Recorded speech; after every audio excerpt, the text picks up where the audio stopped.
महाभारत युद्ध सरिला परे 36 वर्ष पर पंच पांडव और द्रौपदी बाहरिले सशरीर स्वर्ग को जावाई। हिमालय पर्वत चढ़ला बेले किए केतबेले मृत्यु होता आसतु जानिबा। अभिमन्यु पुओ परीक्षित को राजा करी 5 भाई और द्रौपदी हस्तिनापुर बाहरिले कैलाश पर्वत को गले। महादेव को पूजा कले। महादेव निज दर्शन देले, कहले एते सहज नाई सशरीर स्वर्ग द्वार जावाई। महादेव कहले तुम जेते सबू गुरु द्रोणु शिखिछ शक्ति सब ए अग्निकुंड रे पकाई दियो। तापरे तुम्हें मान जातु। अर्जुन गांडीव कुंडर पकईले, भीम गदा पकईले, नकुल सहदेव खंडा पकईले, युधिष्ठिर भाला सब अग्नि पकईले। तापरे महादेव को आज्ञा नहीं पहाड़ चढ़िले।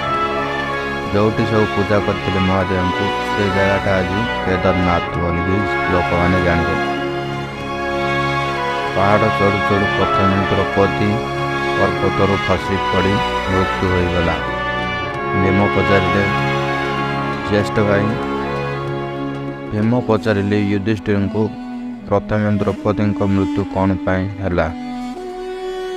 युधिष्ठिर कहले आम 5 भाई बाहेले द्रौपदी किंतु समस्त को अधिक भल पाते अर्जुन से।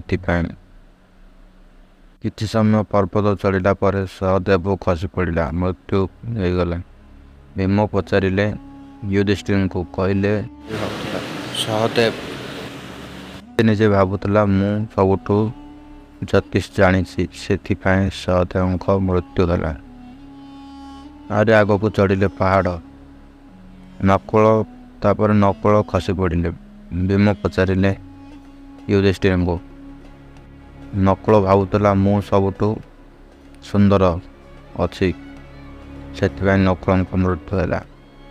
तापर रही युधिष्ठिर भीम अर्जुन एक कुकुर पर्वत चढ़िले। अर्जुन पर्वत खसी पड़े। भीम पचारे ज्येष्ठ भाई युधिष्ठिर को। अर्जुन युधिष्ठिर कहले अर्जुन निजे भावुला मु सबुठू सर्वश्रेष्ठ धनुर्धर से अर्जुन को मृत्यु है। आग को चढ़िले भीम तापरे दल रे फसीगला भीम और गोटे कुकुर। युधिष्ठिर बचाइले कुकुर को। भीम पचारे ज्येष्ठ भाई मत कौन बचेलन। युधिष्ठिर कहले तमर राग एते जर थिला जे निर्दोष लोक को भी बद्ध कर कुकुर को बचाइली। युधिष्ठिर कुकुर आग को गले स्वर्ग द्वार पाख को गले। महाराज निजे आसिले कहले चलो युधिष्ठिर। यमराज कहले कुकुर को छाड़ी स्वर्ग द्वार जीवा चलो। युधिष्ठिर कहले जीवु तो 2 जन आग जीवु कुकुर युधिष्ठिर नाई तो युधिष्ठिर का कथा शुणी यमराज खुशी हो गले।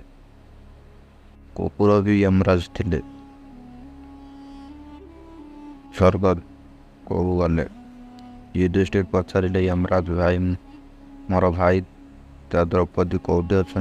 यमराज एक यमदूत को कहले युधिष्ठिर को नहीं जाओ आंक भाई पाख को। यमदूत नहीं गले नरक को। पचारे मो भाई माने कौटी अच्छा। नरकर चित्कार शुणी युधिष्ठिर पचारे ये कार चित्कार। यमदूत कहले तुम भाई को चित्कार। यमदूत कहले चल स्वर्ग द्वार को जीवा। युधिष्ठिर कहले मो भाई माने ମୋ ଭାଇମାନେ ଏଇଠି ଅଛନ୍ତି, ମୁଁ ବି ଏଇଠି ରହିବି। ଯମରାଜ ପ୍ରକଟ ହେଲେ କହିଲେ, ଯୁଧିଷ୍ଠିର ଗୁରୁ, ରଣକୁ ମାରିବା ସମୟରେ ତୁମେ ଅଧା ମିଛ ଅଧା ସତ କହିଥିଲ। ଏ ତୁମର ପରୀକ୍ଷା ନେଉଥିଲୁ। ଚାଲ ଯିବା ସ୍ୱର୍ଗକୁ। ଭାଇମାନେ ତୁମକୁ ଅପେକ୍ଷା କରିଛନ୍ତି। ଏ ଭିଡ଼ିଓଟା କେମିତି ଲାଗିଲା? ପସନ୍ଦ ଲାଗିଲା? Like, comment, subscribe.